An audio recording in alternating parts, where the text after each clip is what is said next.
এয়া আমি জব কাৰ্ডৰ কাম কৰি আছো আৰু আমাৰ গীতা বাইদেউ আমাক এইটো চাহ জলপানৰ সুবিধাটো দিছে। এয়া চাওক কি কি দিছে আপোনালোকক দেখাই আছো। আজি আমাৰ আপুনি কিবা ক'ব নেকি? মই ক'বলৈ বিচাৰিছো নেকি মই আমাৰ গীতা বাইদেৱে আজি আমাৰ কামৰ সুবিধা চাইখিনি আমাক চাহ যোগান দিছে, আপোনাৰ কি কয় চলাইছে এটাকে দিছে আৰু মিস্ত্ৰী এটাকে দিছে। তেওঁ আমি ধন্যবাদ জ্ঞাপন কৰিছো। এনেকে কাম যদি আমাক আৰু এবাৰ কৈ দিয়ে আমি ভাল বুলি ধন্যবাদ দিছো। ধন্যবাদ দিছো। আৰু এইটো মিস্ত্ৰী বিলাক ওলাক চাই দাদা মিস্ত্ৰীটো চাবনে? চামটো এতিয়া। ঠিক আছে মই দেখুৱাই তোমাৰ পেলেটটো দিয়াচোন ভাইটি। ভিডিওটা বাঁশে তিনটা বনা মিস্ত্রি কেটা ভাগা লাগা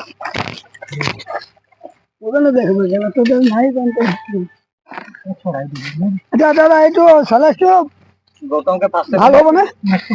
ভালেই আছে। ভালে আছে মানে মই গৰম বুলি দিছে এইটোতো মই ক'ব নোৱাৰো। লৈ আহিছো মিস্ত্ৰী আনিছো আপোনাৰ 12টা, চেলাইছ আনিছো 13খন। এইটো আমাৰ ৰাইজসকল বহিছে এতিয়া।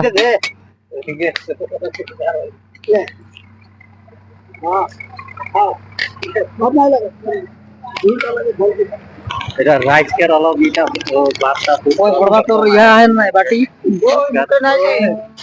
ভালছে বড় সামনে আসুন না দিকে আচ্ছা দাদা আপুনি ক'ব পাৰেনে কিবা ক'বলগীয়া থাকিলে কওক। আমাৰ মোৰ ক'বলৈ একো নাই। আমি খাই দাদা ক'বলৈ কিবা আছেনে? গীতা বাইদেউ আমাক এটা উপহাৰ দিছে। কি উপহাৰ দিছে? চেলাই আৰু মিস্ত্ৰী আমাৰ কাম চাই এইটো ব্ৰেকফাষ্ট দিছে বুলি কয় হয়নে? হা। দাদা কিবা ক'বলৈ আছেনে? ক'বলৈ আছিল এনেকুৱা জব কাৰ্ড কাম কৰি এনেকুৱা ফেচিলিটি পোৱা নাছিলো, কিন্তু এইবাৰ আমাৰ গীতা বাইদেৱে ভাল ফেচিলিটিটো দিছে। কাম চাইয়ে দিছে নে নাচাই দিছে, কিন্তু চালাইছে এখনকৈ দিছে আৰু এটাকৈ কিবা মিষ্টি দিছে। এতিয়া 10টা বাজে, এতিয়া চাহ খাবলৈ বহিছো আকৌ। ইমানেই মোৰ বাৰু কথা। দাদা কিবা ক'ব নে? আচ্ছা মামাও কিবা ক'বনে? আমি মানে সেইটোৱেই মানে গীতা বাইদেউক কৈছো যে আমাক মানে সহায় কৰিছে। এইটোৱেই আমি কাম কৰা মানুহ সবাই কি ফ্লাইট আৰু মিষ্টি খুৱাইছে, সেইটো আমি ধন্যবাদ দিছো।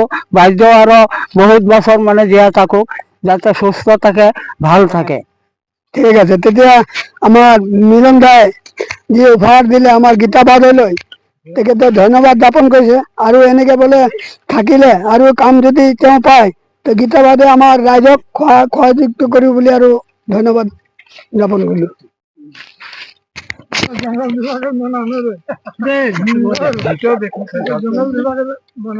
দেখি দেখি তুমি চবকে লাগলে ঘূৰাবি।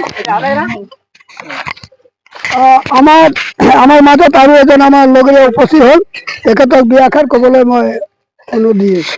আচ্ছা দাদা আমাক যে জলপান তলপান দিছে, ইয়াৰ বিষয়ে কিবা ক'বলগীয়া আছে নেকি কওকচোন। যদি কিবা ক'বলগীয়া আছে কওক। মাননীয় সভাপতি মহোদয়, আজি ৰবিবাৰ আজি আমাৰ যিবিলাক আমি জব কাৰ্ডত কাম কৰিছো, মৰম বুজি আজি গীতা বাইদেউ আমাক মিষ্টি আৰু চালাই দিছে। এইটো আমি বহুত বহুত ধন্যবাদ দিলো গীতা বাইদেউক। আৰু এনেকা আমি কামটো কৰি থাকিলে ভালেই হ'ব। গাঁৱৰ আলি পদূলি নালা নৰ্দমাবিলাক বনাই আছো। এতিয়া আমাৰ ফালৰ পৰা বহুত ধন্যবাদ। বহুত ভাল ভাল কাম কৰিছে আমাৰ গীতা বাইদেউ। ধন্যবাদ।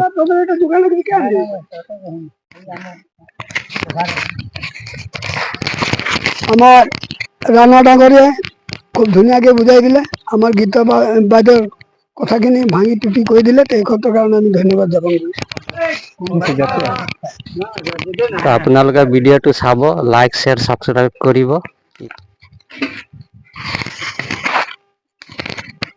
আচ্ছা মই আমাৰ ভাইটি গৌতম ডাঙৰীয়াক সুধি আছো যে আমাৰ এই মিস্ত্ৰীবিলাক আমাৰ ৰায়কচনিৰ পৰা আনিছো, সৰু চাইজ হৈছে নে ডাঙৰ চাইজ আছে, আৰু চেলাইটো কেনেকে চাই পাইছে, ভাল চাই পাইছে নে?